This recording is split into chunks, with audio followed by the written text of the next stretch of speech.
नमस्कार एवरीवन, कैसे हैं आप सभी। उम्मीद करती हूँ कि आप सभी की प्रिपरेशन एकदम शानदार चल रही होगी। गाइज, आज हम आपके लिए नया टॉपिक लेकर आए हैं जो है आपका क्लोज टेस्ट। अब जब ऐसे आपके क्वेश्चंस आते हैं क्लोज टेस्ट के ऊपर एग्जाम के अंदर, तो कैंडिडेट्स क्या है, काफी कंफ्यूज हो जाते हैं और इसमें majority of them make mistakes. अब कैसे मिस्टेक करते हैं, क्योंकि समझ में नहीं आता कि पैराग्राफ पैसेज कहना क्या चाह रहा है, कौन सा वर्ड आना है, कौन सा क्या चीज आनी है। तो आपको जब ऐसे क्वेश्चंस आते हैं उनको सॉल्व करने की एक छोटी टिप्स और स्ट्रेटेजीज हैं जो आपको समझनी है। रट्टा लगाओगे, रटाफिकेशन करोगे तो कुछ समझ में नहीं आएगा। अगर ध्यान से समझने का, कॉन्सेप्ट क्लियर करने का कोशिश करोगे तो ये बहुत हेल्पफुल रहेगा। आओ हम डिस्कस करते हैं वो टिप्स और स्ट्रेटेजीज।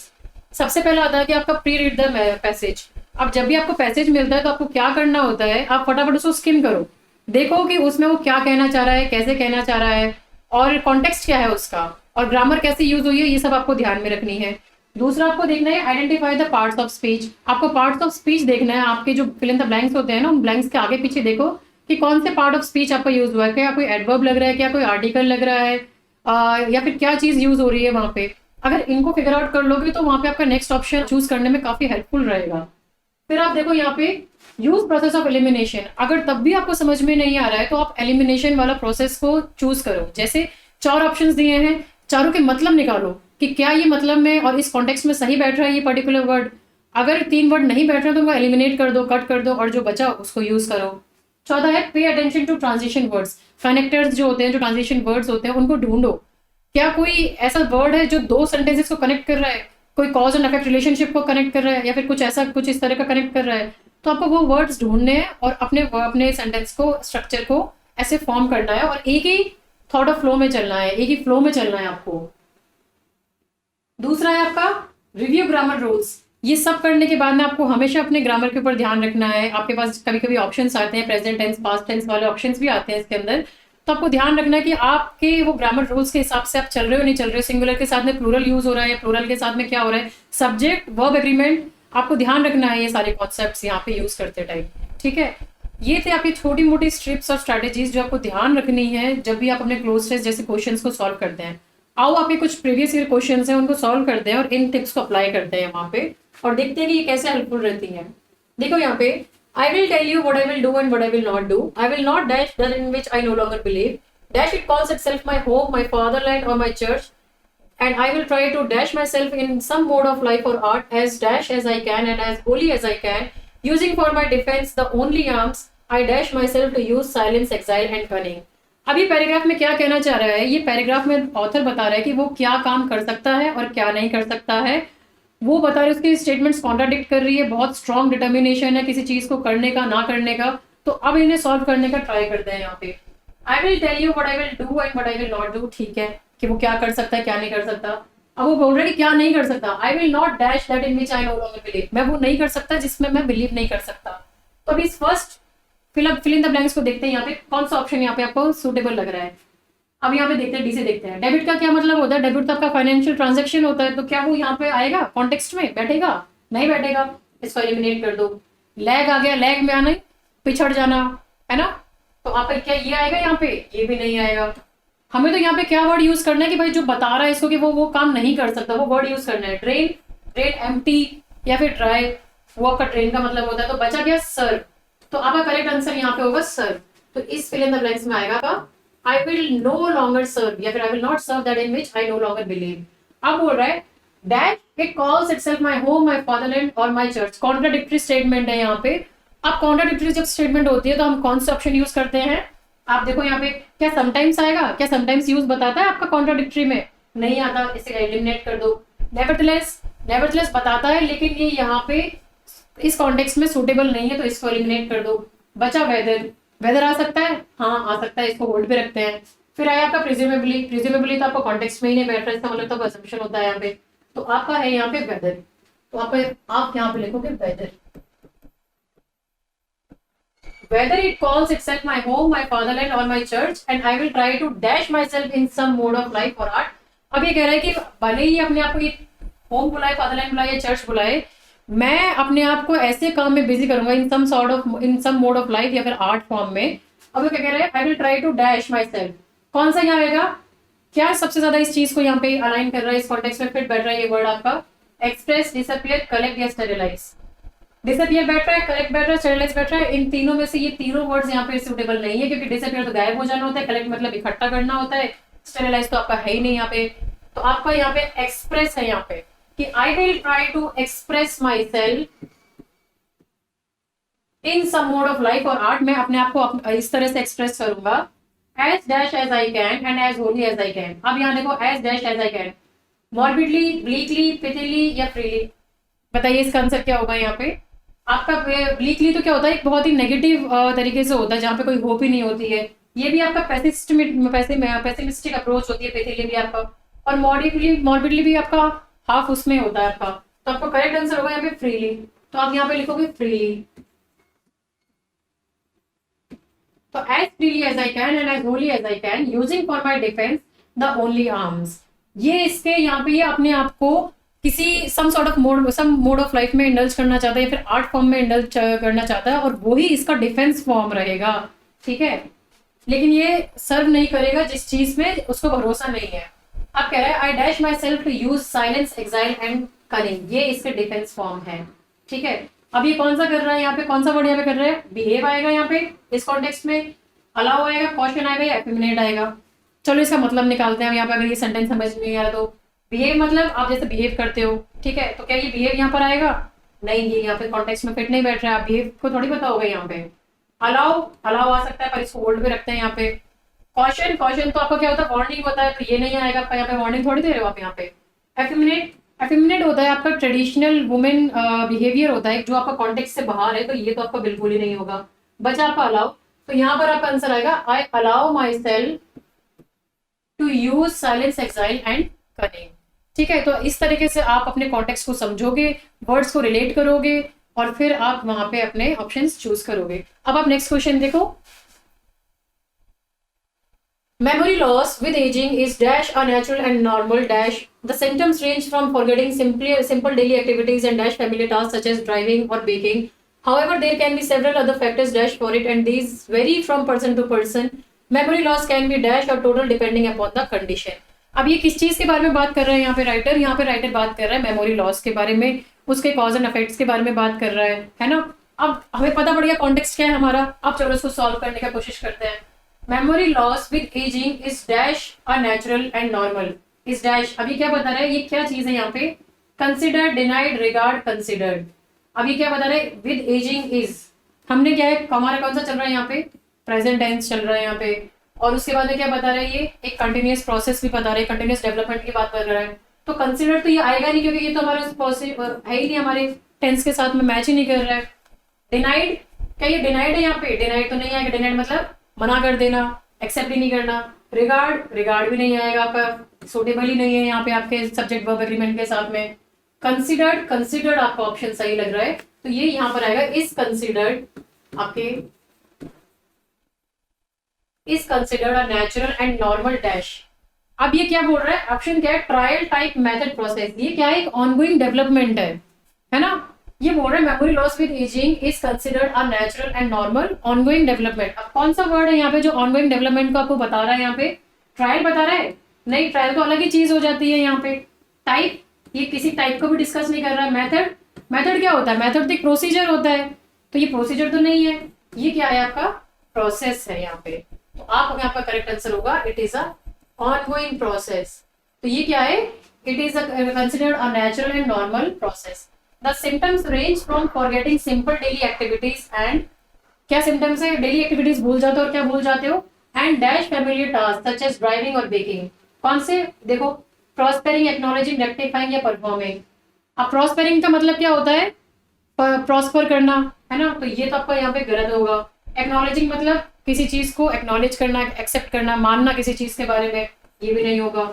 rectifying, solve करना किसी चीज को, solve नहीं करोगे आप। आपका है परफॉर्मिंग, जो डेली आपकी आप जो एक्टिविटीज करते हो वो भी भूल जाते हो आप अपनी मेमोरी लॉस में, तो यहाँ पे आपका करेक्ट आंसर आएगा performing.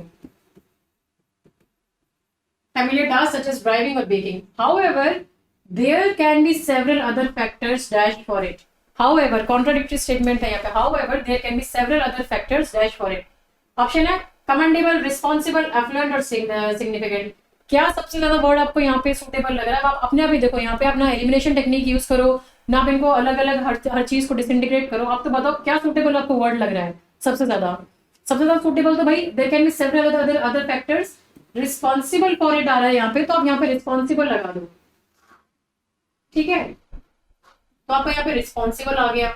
And these vary from person to person, memory loss can be dash और total depending upon the condition. अब ये कह रहे हैं कि ये तो रिस्पॉन्सिबल है, कुछ काफी सारे फैक्टर्स हैं। अब ये memory loss it can be dash और टोटल, तो क्या आ सकता है, आप कॉन्टेक्स्ट देखो, या तो ये डैश हो सकती है या फिर पूरी कंप्लीटली ही जा सकती है मेमोरी, तो क्या आएगा, या तो आधी जा सकती है या फिर पूरी। अब कौन सा वर्ड है जो आपके इस कॉन्टेक्स्ट में यहाँ पे यूज हुआ है, partial, partially, completely, incomplete. Completely तो नहीं जाएगी क्योंकि कंप्लीटली तो टोटल तो यहाँ पे डिव कर दिया। इनकम्प्लीट मतलब पूरी तरह से नहीं जाएगी, वो भी नहीं आप यूज करोगे, कॉन्टेक्स्ट में गलत है। अब पार्शियल क्या हो गया, पार्शियल आपका एडजेक्टिव है, हमें यहाँ पे क्या यूज करना है, एडवर्ब यूज करना है, तो एडवर्ब कौन यूज बता रहा है, हमारा पार्शियली बता रहा है, तो आपका करेक्ट आंसर यहाँ पे क्या होगा, पार्शियली यूज होगा। देखो अब यहाँ पे हमने क्या किया था, यहाँ पे इस मेजॉरिटी को इसको सॉल्व करते टाइम हमने पार्ट्स ऑफ स्पीच और ग्रामर को ध्यान में रखा है, तब जाके हमने ये क्वेश्चन सॉल्व किया है, और ऐसे ही आप अपने क्वेश्चन को सॉल्व कर सकते हैं, ठीक है। अब नेक्स्ट क्वेश्चन देखते हैं हम। Deforestation in tropical regions can dash the way water vapor is produced over the canopy, dash causes reduced rainfall.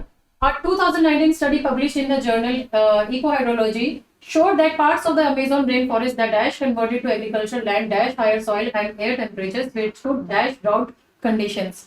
अब ये हमें डिफॉरेस्टेशन के बारे में बता रहा है, उसके कॉज एंड इफेक्ट के बारे में बता रहा है, ये कॉन्टेक्स्ट हो गया। अब इसे सॉल्व करते हैं। Deforestation in tropical regions can dash the way water vapor is produced. Can what? Hold, attack, affect. Deforestation तो क्या है, कॉज है। अब उसके इफेक्ट के बारे में बता रहा है कि भाई इसका आउटकम क्या हो सकता है। आउटकम कौन सा वर्ड सबसे ज्यादा बता रहा है यहाँ पे, होल्ड बता रहा है, नहीं। अटैक बता रहा है, अटैक तो आप किसी पर अटैक कर रहे हो, नहीं। अफेक्ट, हाँ अफेक्ट का मतलब होता है आउटकम, ये तो क्या हो गया, नाउन हो गया, ये तो होगा ही नहीं आपका। अफेक्ट हो गया आपका, जो आपको आपके सबसे ज्यादा सूटेबल लग रहा है, जो आपके आउटकम को रिफ्लेक्ट कर रहा है, तो आपका अफेक्ट आ जाएगा यहाँ पे। Affect the way water vapour is produced over the canopy. फिर बोल रहा है डैश कॉजेज रिड्यूस रेनफॉल। अब ये यहाँ पे क्या है, ट्रांजिशन वर्ड है, यहाँ पे हमको एक कनेक्टिंग वर्ड बताना है, यहाँ पे इसी के कंटिन्यूएशन में बताना है, इसका रिजल्ट क्या वो बताना है कि डिफॉरेस्टेशन की वजह से वाटर वेपर प्रोड्यूस होता है, जिसका आउटकम क्या होता है, कनेक्ट करना है इस सेंटेंस को। तो कौन सा कनेक्ट कर सकता है इस ऑप्शन में, whom बता सकता है, whom तो ऑब्जेक्ट को रिफ्लेक्ट करता है, तो आपका ये अड़ गया। which आ सकता है, होल्ड पे रखते हैं। where तो आपकी जगह को बताता है, और who किसके लिए होता है, who is used for a person, तो which आपका यहाँ पे यूज होगा। which ये दोनों सेंटेंस को आपको कनेक्ट कर रहे हैं यहाँ पे, which causes reduced rainfall, ठीक है। डिफॉरेस्टेशन की वजह से वाटर वेपर प्रोड्यूस होता है जो अपने रेनफॉल को रिड्यूस कर देता है। अब देखो आगे, A 2019 study published in the journal Ecohydrology showed that parts of the Amazon rainforest that dash converted to, अब ऑप्शन क्या है, is, were, was, has। अब देखो, अब आपके यहाँ पे जब ये ऑप्शन आ रहे हैं, आपको क्या करना है, अपने उस पे देखो, टेंस के ऊपर देखो। A 2019 study published in the journal Ecohydrology, ये एक स्टडी हुई थी, इस सब्जेक्ट में हुई थी। इसने बताया showed that parts of Amazon rainforest, हम बात कर रहे हैं पास्ट टेंस में, है ना, ये कंडक्ट हो चुकी है ऑलरेडी स्टडी, और हम पास्ट टेंस से बात कर रहे हैं, और यहाँ पे हमने हमारा प्लूरल फॉर्म यूज किया है, that dash converted to agricultural land. ये यहाँ पे क्या आएगा आपका आंसर, देखो यहाँ पे विच, वर आएगा आपका यहाँ पे। क्यों आएगा वर, क्योंकि एक तो हम यहाँ पे प्लूरल फॉर्म में बात कर रहे हैं, दूसरा पास्ट टेंस में बात कर रहे हैं, तो यहाँ पे आपका वर क्या है कि ये सब क्या है, converted to agricultural land dash higher soil and air temperature, जिनके पास क्या था, लैंड। यहाँ पे आप सेकंड में देखो, यहाँ पर हम इसका ऑप्शन से बात करेंगे। इज नहीं आएगा, क्यों नहीं आएगा, इस प्रेजेंट टेंस हो गया है, कंटिन्यूअस हो गया है। वॉज सिंगुलर के लिए यूज होता है, और हैज किसके लिए यूज होता है, आपके प्रेजेंट परफेक्ट के लिए यूज होता है। हम यहाँ पे ऑनगोइंग प्रोसेस की बात कर रहे हैं, और पास्ट टेंस से बात करें, पास्ट कंटिन्यूअस की, तो प्लूरल के साथ में वर आएगा, तो इसलिए वर किया है। अब ये बता रहा है कि विच दीज लैंड्स हैड, क्या है इनके पास में, दीज लैंड्स, यहाँ पे क्या आएगा, हैड, आपका हैड आएगा। इनके पास में क्या था, These lands had higher soil and air temperatures, इनके पास में काफी आपके हाई टेम्परेचर्स होता था, which could dash drought conditions, which could, ये अफेक्ट बता रहा है कि उसका आउटकम, उसका रिजल्ट क्या होगा, which could purify, inflame, provoke और aggravate, प्योरीफाई क्या होगा, प्योर करना, उसको साफ करना, तो ये तो नहीं आ रहा कॉन्टेक्स्ट में। इन्फ्लेम मतलब जला देना, ये भी नहीं आएगा। प्रोवोक मतलब इंसाइट करना, इंस्टिगेट करना, ये भी नहीं आएगा। बचा क्या, एग्रावेट। एग्रावेट मतलब टू इंटेंसिफाई या फिर टू इंक्रीज, तो which could aggravate drought conditions. आप ऐसे इसको फाइंड आउट करोगे। अब देखो, deforestation in tropical regions can affect the way water vapour is produced over the canopy which causes reduced rainfall. ये स्टडी थी यहाँ पे, showed that parts of the Amazon rain forest that were converted, जो आपके पहले convert कर दिए गए थे, जो आपके अमेजन फॉरेस्ट के, to agriculture land had higher soil and air temperatures which could aggravate drought conditions. ठीक है, तो ये आपका यहाँ पे ऐसे सॉल्व करोगे। आप इसको कॉन्टेक्स्ट समझो और फिर सॉल्व करो। अब आप नेक्स्ट देखो यहाँ पे, in its 47 years of history, ISRO dashed breakthrough work in the field of technology and even dashed many vehicles into space. Dash the last 47 years, ISRO has improvised and developed technology, launching dash indigenously created vehicles into space. Dash form a part of the Indian space journey. अब ये क्या कर रहा है, इसरो के बारे में बता रहा है कि इसरो का रोल कैसा रहा है और किस फॉर्म में बता रहा है, प्रेजेंट टेंस में आपकी ये बात चल रही है। अब इन्हें सॉल्व करते हैं। In its 47 years of history, ISRO dash breakthrough work in the field of technology. अब क्या आएगा यहाँ पे, डन आएगा, डू आएगा, हैज डन आएगा या हैज आएगा। प्रेजेंट परफेक्ट में बात चल रही है हमारी, प्रेजेंट परफेक्ट में बात चल रही है तो हमारा हैज डन आएगा यहाँ पे। और क्योंकि इसरो एक यहाँ पे हमारा एक इंस्टीट्यूशन है, जो एक इंडिविजुअल है, सेपरेट है, सिंगुलर है, तो यहाँ पे आप लिखोगे हैज डन। ठीक है, तो आप ISRO has done breakthrough work in the field of technology and even dash many vehicles into space. अब ये ऑप्शन क्या है, block, stock, launch, shared. Block मतलब ब्लॉक कर देना, स्टॉक मतलब इकट्ठा करके रखना, शेयर्ड मतलब एक दूसरे के साथ में शेयर करना। तो ये तीनों के तीनों आपके इन कॉन्टेक्स्ट में बैठ नहीं रहा। इसरो ने क्या किया, ये तीन काम किए नहीं, क्या किया उसने, लॉन्च किए इतने सारे व्हीकल्स। तो ये क्या है आपका यहाँ पे, लॉन्च्ड आएगा। ठीक है, launched many vehicles into the space. अब आप यहाँ पर देखो, dash the last 47 years ISRO has improvised and developed technology. अब ये सेंटेंस क्या बता रहा है हमको, ये बता रहा है कि ये जो इतने साल थे 47 years में, इसरो ने अपने आप को इम्प्रोवाइज किया है, नई नई टेक्नोलॉजी के साथ में अपने आप को चेंज किया है। तो ऐसे टाइम पे आप कौन सा वर्ड यहाँ पे यूज करोगे, ऑप्शन है across, over, along, among. Across मतलब क्रॉस करना, इधर से उधर जाना, तो ये आंसर तो नहीं होगा। ओवर हो सकता है पर होल्ड पे रखते हैं। अलोंग कि उसके साथ चलना, किसके साथ चलना, 47 years के साथ चलना, तो ये तो गलत है। अमंग मतलब उसके साथ में, उसके उनके साथ में, उनके बीच में, तो आपका ये वाला कॉन्टेक्स्ट भी गलत है।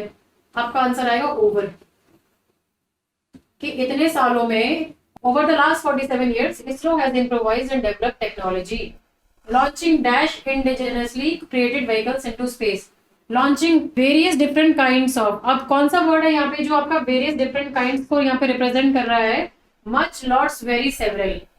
वेरियस डिफरेंट काइंड्स कौन सा वर्ड है, वो वर्ड आपका सेवरल रिप्रेजेंट करता है। वेरी नहीं करेगा आपका, लॉट्स मतलब बहुत सारे, पर डिफरेंट नहीं कर रहा है यहाँ पे। मच, नो, तो आपका करेक्ट आंसर आएगा several indigenously created vehicles into space, dash form a part of the Indian space journey. अब यहाँ पे आपको एक कनेक्टिंग वर्ड यहाँ पे यूज करना है, वो कौन सा यूज करोगे आप, व्हेन, दैट, हाउ, कौन सा आएगा यहाँ पे, दैट आएगा आपका यहाँ पे, क्योंकि व्हेन का क्या मतलब है, कब, नहीं हो रहा। हाउ, कैसे, हु, कौन, ये नहीं होगा, ये आएगा आपका दैट। आपका करेक्ट आंसर है यहाँ पे, that form a part of the Indian space journey. ठीक है, आप ऐसे अपने ग्रामर के ऊपर देखो, सबसे पहले तो कॉन्टेक्स्ट समझो, कॉन्टेक्स्ट के बाद में देखो कि कौन से टेंस में बात चल रही है, फिर देखो कि क्या आपका पार्ट ऑफ स्पीच कुछ पूछ रहा है आपका, या फिर क्या कोई कनेक्टिंग या ट्रांजिशन वर्ड्स है जो आपको यहाँ पे यूज करने हैं, और फिर आप इनको सॉर्ट आउट करो। ठीक है, अब आप नेक्स्ट देखो यहाँ पे, human beings have 3 basic needs, food, shelter and dash. All of these requirements can be met satisfactorily only if an individual has money, and for earning this money, the individual must be employed. That is, have a/and dash profession. Dash, there are a lot of people throughout the globe who have been unable to obtain a job. As a direct dash, they have an dash amount of income, and unemployment is the term used to describe this condition of joblessness. ये क्या बता रहा है आपका, आपके क्यों unemployment हो रखा है, ह्यूमन बींग्स की बेसिक नेसेसिटीज क्या होती है, ये कॉन्टेक्स्ट चल रहा है आपको, इसमें बात हो रही है यहाँ पे। ठीक है, अब हम इसको सॉल्व करते हैं इस कॉन्टेक्स्ट के बेसिस पे। और ये क्या बता रहा है, प्रेजेंट टेंस में बात चल रही है आपकी, प्रेजेंट परफेक्ट टेंस में बात चल रही है ज्यादातर। तो अब देखते हैं इसको सॉल्व करते हैं। Human beings have 3 basic necessities needs, food, shelter and क्या। आपके ऑप्शन है पावर, वाटर, क्लोथिंग, मनी। क्या आपकी बेसिक रिक्वायरमेंट्स होती है? रोटी, कपड़ा और मकान। कपड़ा कहाँ है यहाँ पे? क्लोथिंग ये रही आपकी। तो आपका यहाँ पे क्या हो गया? क्लोथिंग। ये आपकी बेसिक नेसेसिटीज है। इसके इनके अगर ये 3 मिल जाती है तो गुजारा हो सकता है, जिंदगी काटी जा सकती है। बाकी सब तो आपकी लग्जरी में आते हैं। All of these requirements can be met satisfactorily. ये सारी हम लोग को एकदम अच्छे तरीके से कब मिल सकती है? Only if an individual has money. अगर किसी इंसान के पास पैसा है, and for earning this money, और उस पैसे को पाने के लिए, कमाने के लिए, the individual must be employed. उसको एम्प्लॉयमेंट चाहिए होगा, उसको नौकरी चाहिए होगी वो पैसा कमाने के लिए। That is have dash a profession. अब कौन सा प्रोफेशन होगा? सूटेबल, अथॉरिटेटिव, डिसेंट या टेम्परेरी। टेम्परेरी प्रोफेशन तो कतई नहीं होगा। टेम्परेरी प्रोफेशन में तो पैसा कहाँ से कमा लोगे, पता ही नहीं, आज निकाल दो कल निकाल दिए जाओगे। डिसेंट हो सकता है क्या? डिसेंट यहाँ पे इस कॉन्टेक्स्ट में नहीं आ रहा। डिसेंट प्रोफेशन क्या होता है? डिसेंट प्रोफेशन इसको नहीं होगा डिसेंट प्रोफेशन। अथॉरिटेटिव मतलब जहाँ पे आप ही की चले, आपकी अथॉरिटी हो, तो ये भी नहीं, ऐसा प्रोफेशन भी नहीं चाहिए। आपको चाहिए सूटेबल प्रोफेशन, कि भाई आपकी स्किल्स के हिसाब से, आपकी कम्युनिकेशन के हिसाब से, आपकी जो भी आपकी डिग्री वगैरह है, आपके एजुकेशन क्वालिफिकेशन है, उसके हिसाब से आपका प्रोफेशन हो। ठीक है। Dash there are a lot of people throughout the globe who have been enable to obtain a job. लेकिन अब ये देखो, अब ये स्टेटमेंट क्या कर रहा है? ये कॉन्ट्राडिक्ट कर रहा है। जॉब की बात कर रहा है कि भाई ऐसी सूटेबल जॉब होनी चाहिए। अब आप यहाँ पर देखो, dash there are lot of people throughout the globe who have been enable to obtain a job. अब ये स्टेटमेंट क्या बता रहा है? यहाँ पे बता रहा है कि देखिए, इसके बावजूद आपको एक सूटेबल जॉब तो चाहिए, लेकिन अभी बहुत बता रहे हैं कि ना काफी सारे लोग हैं दुनिया में जिनको जॉब नहीं मिलती। अब सूटेबल ऑप्शन देखो, राइटफुली, क्या उनका हक था कि उनको जॉब नहीं मिले? गलत है आंसर। रिग्रेसिवली और आपका रिप्रेसिवली, ये दोनों ही सूट नहीं करते हैं। ये आपके एग्रेशन को यहाँ पे कर रहे हैं, वो नहीं होगा आपका। आपका आंसर होगा यहाँ पे रिग्रेटिवली। तो आप लिखोगे यहाँ पे रिग्रेटिवली, मतलब सैडली, है ना, एक तरह से आप ये बोल लो कि इतने सारे लोग हैं जिनके पास में जॉब नहीं है। अब लिखो as a direct dash they have and dash amount of income and unemployment is the term used to describe this condition of joblessness. As a direct dash, अब ये क्या बता रहा है कि एज अ डायरेक्ट आउटकम की बात बता रहा है। तो आउटकम कहां से कौन सा यूज हो रहा है? As a attack, as a direct attack करेंगे वो नहीं, ये नहीं होगा। As a consequence, as a direct consequence आपका सही है। सीक्वेंस तो क्या होता है? एक लाइन में जा रहे हो आप, सीक्वेंस बता रहे हो, है ना, एक फ्लो को बता रहे हो, वो नहीं है। कन्फ्रंटेशन मतलब किसी के सामने जाके उसे बात करो, कन्फ्रंट कर रहे हो, तो ये भी वर्ड भी आपका नहीं है। आपका करेक्ट वर्ड है यहाँ पे एज अ डायरेक्ट कॉन्सिक्वेंस, मतलब as a direct result. They have dash amount of income, मतलब दे हैव एवरेज, मतलब उनको जॉब नहीं मिली है बेचारों को, उनके पास है ही नहीं जॉब, तो उनके पास में कितना पैसा है? एवरेज। एवरेज पैसा भी आ गया उनके पास बिना जॉब के? नहीं, ये नहीं है। प्लेंटिफुल मतलब बहुत सारा, ये है नहीं। मियागिर, मियागिर मतलब बहुत कम, बहुत थोड़ा सा पैसा। तो आपका करेक्ट यहाँ पे आंसर होगा मियागिर। और माइनर, माइनर सूटेबल नहीं है आपका यहाँ पे, इस कॉन्टेक्स्ट में नहीं यूज हो रहा। माइनर मतलब छोटा। तो आपका करेक्ट आंसर है यहाँ पे मियागिर। Amount of income and unemployment is the term used to describe this condition of joblessness. ठीक है। सो गाइज, ये थे आपके यहाँ पे थोड़े बहुत क्वेश्चंस जो हमने पीवाईक्यूज आपके यहाँ पे सॉर्ट आउट किए हैं, जो अभी टिप्स और स्ट्रैटेजीज डिस्कस की थी उनके साथ में। उम्मीद करती हूँ कि आपको अच्छे से समझ में आ गया होगा। अगर फिर भी कुछ डाउट या क्वेरी रह रही है तो कमेंट सेक्शन में अपने क्वेरीज को डालिए, I will definitely address them. ठीक है। और अगर आपको मेरा वीडियो पसंद आया तो hit the like button, press the bell icon and subscribe to my channel. Thank you so much, I will see you soon, bye.